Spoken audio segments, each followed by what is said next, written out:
And this is November Yes. of 2020. Yes, sir.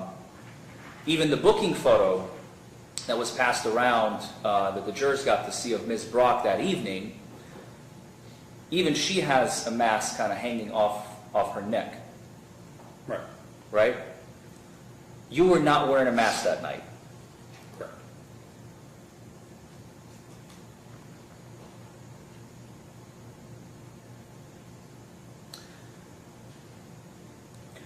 I know it's kind of hard to imagine it being August 31st in 2022, today, in the tail ends of summer, but on November 7th, it was pretty cold that night, was it not? I couldn't tell you the temperature. She was dressed warm. I was dressed in my winter uniform. So You're saying that Ms. Brock was dressed warm? she was dressed as if it was warm. She was in shorts and a t-shirt. Dressed as if Kentucky it was weather, you warm. never know. Okay, I'm sorry, I misheard you. She was dressed She was dressed as if it it was warm. I was dressed in my winter uniform. You were dressed in your winter uniform? Per policy, yes. Okay.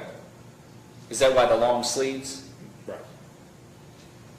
On November 7th, 2020, Chastity Brock was driving home on a rural road in Hardin County, Kentucky, when she saw blue lights in her mirror. A state trooper walked up to her window, told her she was impaired, pulled her out of the car, and put her through a set of roadside sobriety tests. 12 minutes later, she was in handcuffs. Her truck was on the side of the road. Her dog was still in the back seat. And the trooper who arrested her had no body camera. No close-up footage of the tests he ran. No recording of the clues he says he saw. Just a dash cam 20 feet away and his word for everything else. The trooper's name is James Cameron Wright, Kentucky State Police. And this DUI is the least of what he has done. Between 2019 and 2024, Wright was involved in 13 separate incidents of excessive force. He kicked a handcuffed man in the head. He tased a man face down on the ground with his hands behind his back, on camera. In 2025, a federal grand jury indicted him. He pleaded guilty to deprivation of rights and to perjury, lying under oath. The same oath he swore the night he put Chastity Brock in handcuffs. Brock was charged with DUI first offense in the Hardin County District Court. Her attorney, Larry Foreman, took the case to a jury trial before Judge Natalie White. You are about to hear a trooper testify who has since pleaded guilty to lying under oath. Remember that while you watch him, swear to tell the truth. Do you swear or affirm to tell the truth, the whole truth, and nothing but the truth? Yes, ma'am. Could you please state your name Trooper James Cameron Wright, and where are you employed? Kentucky State Police, Post 4, Elizabethtown. Okay. What's your job there? Road unit, trooper, work the road basically. How long have you been in law enforcement? 4 years. Has all of that been with the state police? Yes. Okay. Talk to me a little bit. Well, tell me first, where are you from? I'm from Elizabethtown, Okay. born and raised. Okay. Tell me a little bit about what does it take to become a police officer? Well, you got to meet certain qualifications. I know for us, you've got to complete a 6-month academy, pass background checks, polygraph test, physical fitness test, and an entry written exam. Now, were you working for the Kentucky State Police in Elizabethtown on November 7th of 2020 at about 6:30 in the evening? Yes, ma'am. And did you have reason that date to make contact with Miss Chastity Brock? Yes, ma'am. Can you identify her, please? Yes, she's right there next to her counsel. Okay. All right. So, and now you have had a chance to review the in-car video that you provided to us, correct? Yes, ma'am. Okay. Now we're going to get to that in a second, but tell me about what happens when you first make contact with her after you pull her over and she stops her car. So when I go to pull her over, we start going over to the right side of the road actually, and she actually puts on her left turn signal, which I thought was odd. But when she pulls over to the right, make contact with her, I noticed slurred speech. I even asked her if she has any speech impediments, and she told me she did not, so she doesn't have a list. Smelled the odor of alcoholic beverages coming from inside the vehicle. Asked her if she'd been drinking. She said she had not. And then when I confronted her about the odor of alcoholic beverages, then she backtracked, and then she told me, yeah, I had one drink. Now, when you approached the vehicle, was she wearing a seatbelt? No, ma'am. And did she admit to you that she wasn't wearing a seatbelt? Yes, ma'am. Did you ask her to see proof of insurance? Yes, I did. And tell me about that. I had to ask her a couple times for it, but she only produced insurance I believe is valid in 2017. Okay, She was so- nearly 4 years old at the time. She couldn't provide current proof of insurance. Correct. If I could get the video. Hold up, please.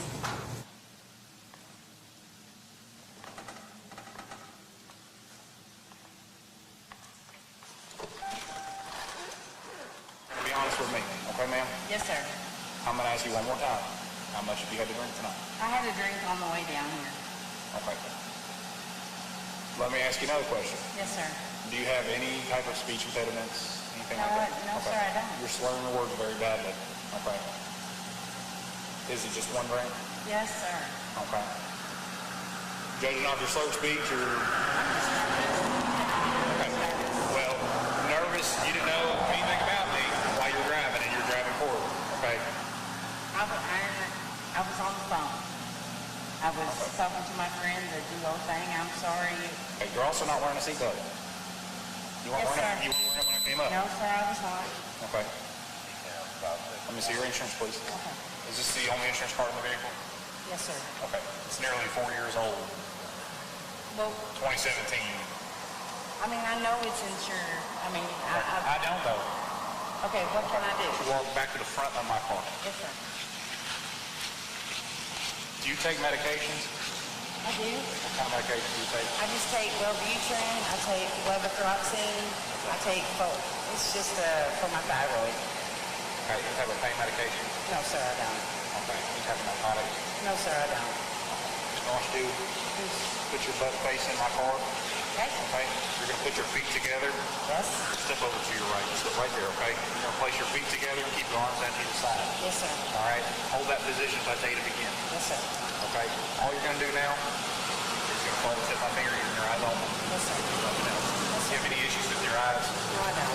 Watch what is happening in this video. The trooper is moving his finger in front of this woman's eyes, looking for involuntary twitching. The same test you have seen in every DUI case on this channel. He positioned her with her back to his cruiser. But look at what is flashing behind her. His blue strobe lights are on. They never went off. And that matters, because strobe lights can cause something called optokinetic nystagmus, involuntary eye movement that looks exactly like impairment. It is the same thing the test is designed to detect. The trooper had a switch in his cruiser that would have turned those lights off in 1 second. He left them on. His own training manual warns about this. The defense attorney knows, and he is about to make him admit every word of this on the stand. Still smell this odor of alcohol beverages coming off you. It's strong. Okay? Yes, sir. So, you are going to be under arrest for DUI. You ever had a DUI before? About 20-something years ago. Okay. I need you to place your hands together like a prayer. Okay? Nothing illegal on your person? No. Thank you, ma'am. Trooper Wright, good afternoon. Good afternoon, sir. I just have some follow-up questions for you with respect to the events that transpired on November 7th of 2020 with Ms. Chastity Brock. Okay? Yes, sir. All right. Now, first things first, I think one of my most burning questions about this whole interaction when I first got this case, you know, this is 7.5, give or take, months since the start of the pandemic, correct? I'm not sure when it actually started, but probably, yeah. Around March, does that sound about right, of 2020? Right. And this is November Yes. of 2020. Yes, sir. Even the booking photo that was passed around that the jurors got to see of Ms. Brock that evening, even she has a mask kind of hanging off her neck, Right. right? You were not wearing a mask that night. Correct.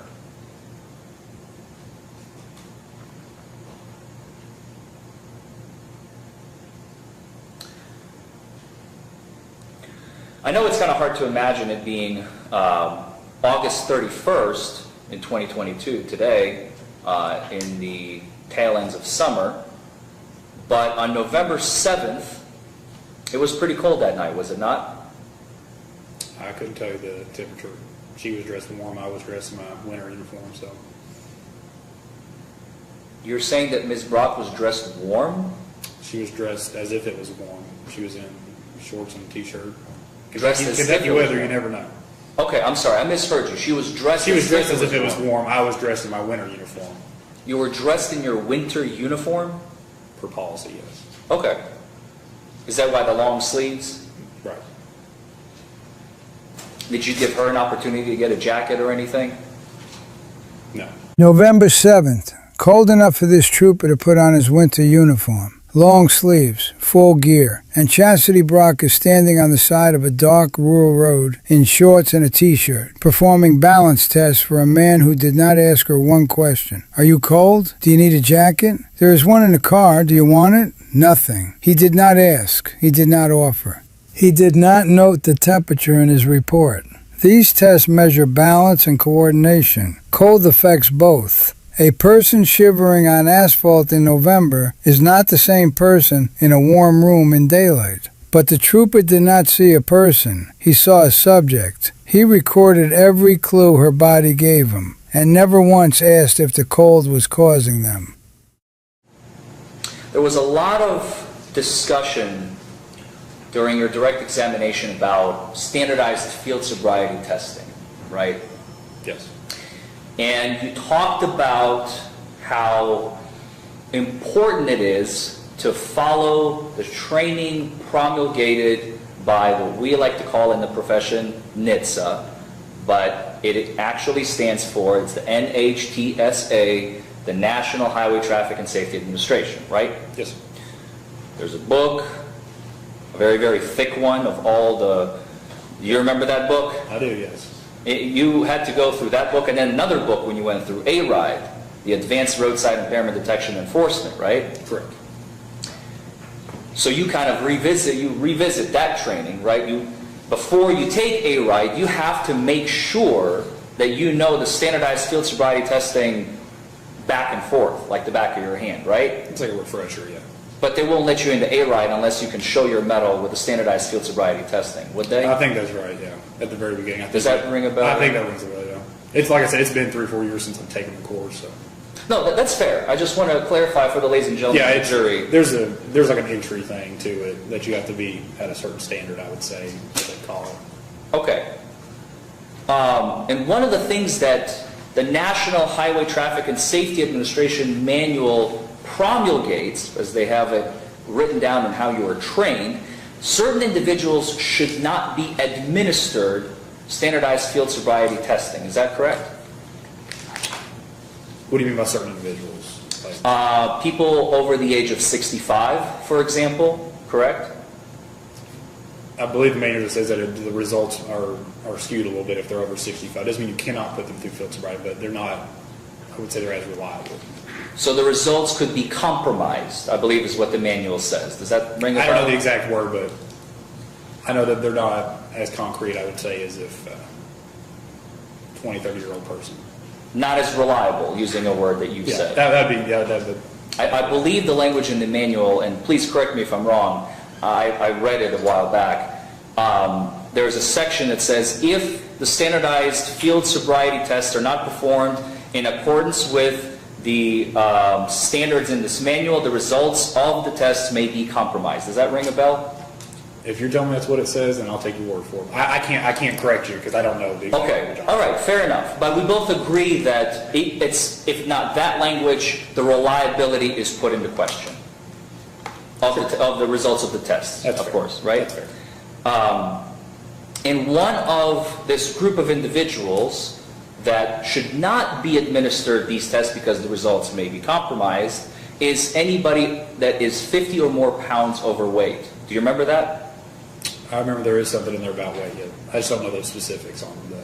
He does not know the specifics. That is what this trooper just said about his own training manual. The manual that governs every sobriety test he gives, every arrest he makes, every time he stands in a courtroom and asks a jury to trust his judgment. The manual says, in writing, do not use these tests on anyone 50 or more pounds overweight. The results may be compromised. Chastity Brock is 5'1", 185 pounds. She falls into that category. And before the walk and turn even started, she told the trooper on camera that she has what she called squishy legs. Her thighs touch when she walks. He heard her. He did not stop. He did not note it. He scored her 7 out of 8. And when the defense attorney asked him about the manual's warning, his answer was, I remember there was something about weight. I just do not know the specifics. This is the man asking a jury to convict based on his training, and he cannot tell them what his training says.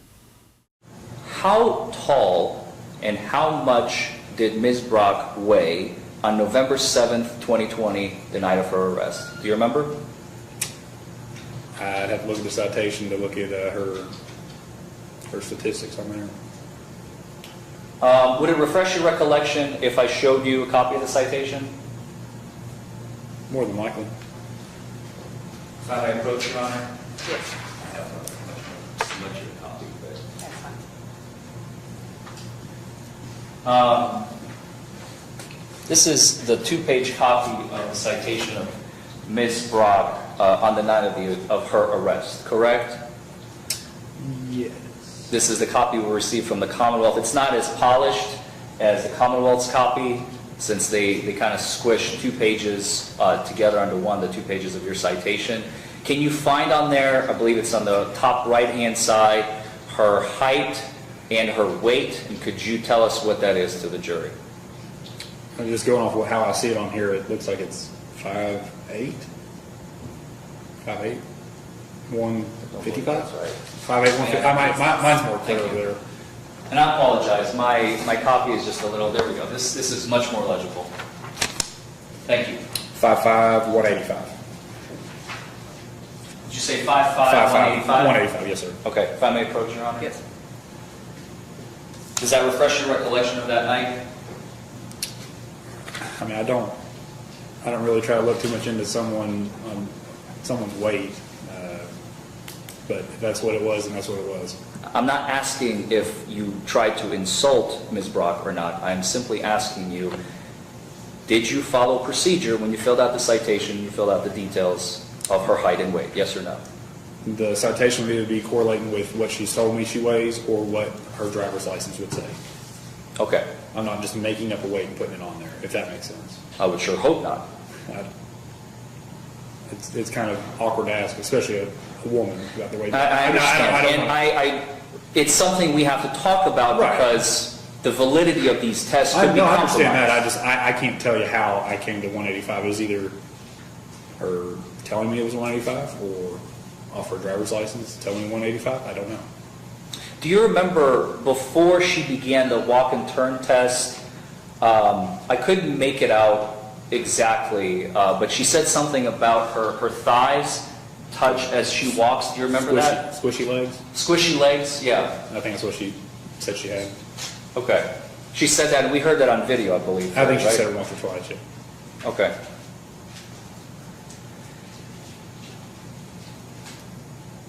Now let's back up a little bit. So you testified today that at some point, and I don't want to be putting words in your mouth, so I'm going to refer to your citation, and please stop me if at any point I'm incorrect. You said that you observed causing oncoming traffic to stop in the middle of the road. Yes. Where was that on video? I don't know if the video captured it or not, but the traffic that was coming initially after I pulled out on her was the traffic that had to slow down to a stop. So your video camera did not capture that incident, correct? I guess correct, yeah. This trooper told the jury that Chastity Brock's driving was so dangerous that oncoming traffic had to stop in the middle of the road to avoid her. That is one of the most serious things an officer can say about a driver. It turns a weaving violation into a near miss. It makes a DUI sound like someone almost died. And the defense attorney just asked him one question. Where is it on the video? The trooper's own dash camera was rolling from the moment he pulled onto that road. It captured the weaving. It captured the rumble strips. It captured the stop. But the one moment that makes Chastity Brock sound the most dangerous, the moment other drivers had to slam their brakes to avoid her, is nowhere on it. The camera was right there, and it saw nothing. When you asked Miss Brock to exit her vehicle, okay, let's go back a little bit. After you stopped her, you asked her out of the vehicle, correct? Yes, sir. She got out of the vehicle with no issues whatsoever. Yes, sir. She didn't stumble. No, sir. She didn't fall. No, sir. She didn't lean on the car for balance. My car, yes, but not initially. While getting out. Yeah, While getting out. Yeah. Okay, let's just focus on this one little Okay. snippet, okay? That's all I'm I just talking want to about. make sure we're still talking about just getting out. Just talking about getting out of the car. I'm not talking about the whole picture, Okay, gotcha. okay? She didn't fall. Nope. She didn't trip. No, sir. She didn't have to like catch herself or anything. No, sir. She didn't lean on the car door as she was getting out. No, sir. And she walked over to the front of your cruiser where you asked her to stop, Yes. where you're going to be administering the standardized field sobriety test, Yes. correct? Okay. One of the first questions you asked her was, have you been drinking? And at first she said no, right? Yes. And then you got a little bit more confrontational with her because you said, look, I can smell it, right? So be honest with me, tell me how much have you had to drink, right? Do you remember that? Yes. And then she told you, yes, I had one drink, correct? Yes. And she said that at least 3 or 4 times during the interaction. From the moment she finally admitted the one drink, she repeated that as we heard in the video throughout several times, correct? Like up until the end of the video, essentially? Yes. Yes. You also asked her if she takes any type of medications. Yes. And one of the answers she gave you, she said, I take thyroid medication, and she listed them. Well, I think Wellbutrin was one of them. And then you asked a follow-up question. You said, do you take any opioids or narcotics? Do you remember that question? Opiates, and the Wellbutrin is a central nervous system depressant. It's like an anxiety medication. It's not a thyroid medication. Okay.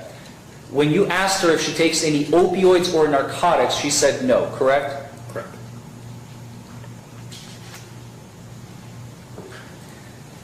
After you administered the standardized field sobriety tests and she was placed under arrest, there is a moment where you ask her to give you the phone number of her aunt. Do you remember that? Yes. And she recites it to you from memory. Well, she gave me her number first. Then she gave me a number. First she gave you her number because Yes. she wasn't sure what you were asking, right? I don't know what she was thinking. Fair enough. And then she gave you her aunt's number, Yes, and Betty. with whom you spoke to on the phone. Yes. The video that we watched is the dash camera video of your police cruiser in this case, correct? Yes, sir. You do not wear a body camera. We do not have body cameras, so no, I do not. You did not wear a body camera that night. Kentucky State Police does not have body cameras. I have like an audio pack that goes on my belt, which is why you can hear me outside the car. But we have no dash cam or body cameras. Does that make sense? We have It a dash does. camera. I guess what I'm asking is, because I don't want you to speculate on the stand, because you know your testimony is under oath, right? Yes. And you can tell us with absolute 100% certainty of all, how many posts do we have in Kentucky? 12, 13? 16. 16, thank you. 16 posts, how many troopers is that? Do you know? Pretty understaffed. I would say around 700, 800 maybe. 800 active Kentucky State Police troopers. At the moment, yeah. At the moment. I'd say about around 700. Well, road units, maybe less. What about in November of 2020, since I want to talk about the date of the incident? Objection to relevancy. Well, Your Honor, he has testified that Kentucky State Police troopers do not wear body cams. I just want to make sure if he's speculating or if he actually knows for a fact that every single of these 700, 800 troopers does not have a body camera, personally. I think that that's still irrelevant to, the question is, did he have one that day? And he's obviously said he did not have one. But we have in-car video and that's it. I think that's answered the question appropriately. I think it is asked and answered. I think we can move on. I'll move on, Your Honor. Thank you. You said that you had your blue strobe lights going at the time that you administered the horizontal gaze nystagmus. Am I remembering that correctly? Yes, sir. Do you have a switch in your cruiser that would turn those lights off?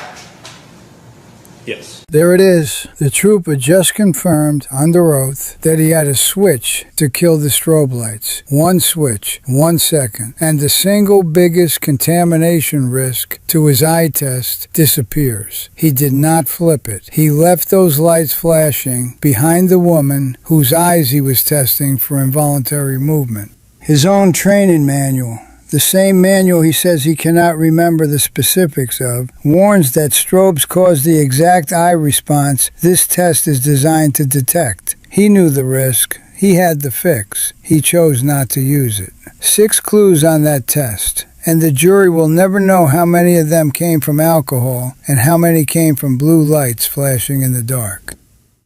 What happens if you flip that switch into the off position? Then my blue lights go off. You could have done that in this case and you did not do that, correct? Yes, but I'm not turning my blue lights off on the side of the road. That's not safe.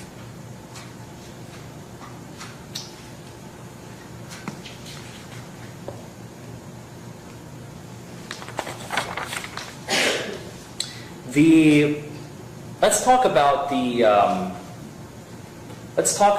the post-arrest arrival at the jail. Since you testified that you did not have a body camera, and we have not received any video after this current video has stopped, I imagine that there is no video preservation of your interaction with the registered nurse, Courtney. I don't know if the jail has video. Okay. Were you present in the room when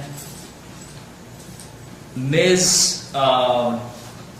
Brock's blood was drawn from her vein?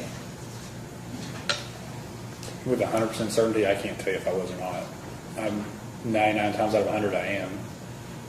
But in this case, I couldn't tell you with 100% certainty. No, so you don't remember? I don't recall, no. You don't recall whether or not you were present when Ms. Brock's blood was taken? Correct. Did you bring the blood kit to the jail nurse? Yes. Or did she have a kit of her own? No, we supply the blood kits. I keep them in the trunk, and that's just where I get them from my trunk, and I take them inside. And there are portions on this blood kit, since it's being used for official government purposes, right? And there are certain lines that you fill out. Does this look familiar, officer? Or, excuse me, trooper, right? Can I move over there? Yeah, please, if you would, come on up so you can read it. Can you all see this? I know it's a little small. Yes. Does that, do you recognize, is this your handwriting? This is your handwriting on the left in the black pen. Scroll down a little bit. I wanted to ascertain the top of it because it doesn't all fit on one screen. So you see where it says date blood was drawn.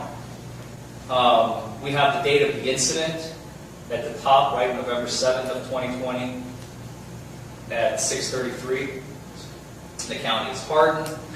Again, we have the investigating officer, department, which is Kentucky State Police, the facility where it was drawn, HCDC, what does that stand for? The jail. Drawn by Courtney. Case, or this is the citation number for this particular citation that you drafted in this case, right? You did not write that, so I'm not going to ask you a question about it. I got some information redacted here for privacy purposes. And then you have to check the appropriate blocks, right? What are you testing for? Alcohol and drug screens specified, right? And then we have something called a chain of possession. And that is completely blank. The defense attorney just put the blood kit on the screen for the jury. This is the official government document, the one that is supposed to track every hand that touches the evidence from the moment it leaves a person's vein to the moment it reaches the lab. Who drew it, who held it, who sealed it, who transported it. Chain of possession. It is the backbone of every blood test in every courtroom in this country.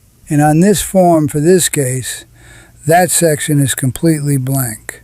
No names, no signatures, no timestamps, nothing.